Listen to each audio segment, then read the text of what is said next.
আমরা এটা একটা লগ এক্স এর আমরা ইন্টিগ্রেশন শর্টকাটে শিখবো, যে এখানে কিছু না মানে কত আছে 1 আছে, তাহলে ইউবি ফাংশন, তাহলে লগটাকে আমরা ফার্স্ট ফাংশন করব।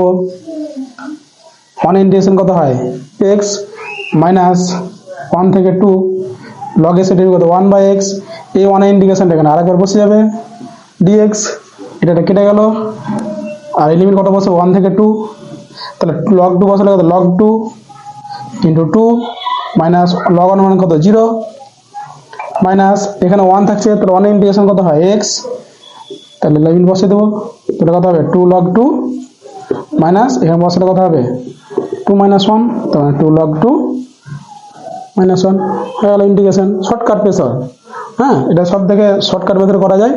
এইভাবে ইন্টিগ্রেশন করলে আমরা যে কোনো ট্রিক্স আমরা শিখতে পারবো। এরপর নেক্সট আরেকটা ভিডিও নিয়ে আসবো, এটা অবশ্যই শিখতে পারবে। এটাকেও চেঞ্জ করা যায়, কেউ চেঞ্জ করতে 1 থেকে কত log e, এই 2টার ভিতরে গেলে কত log 4, log e এর মান 1, তা log e minus log e কত 4/b হয়ে গেল শর্টকাট ট্রিক্স।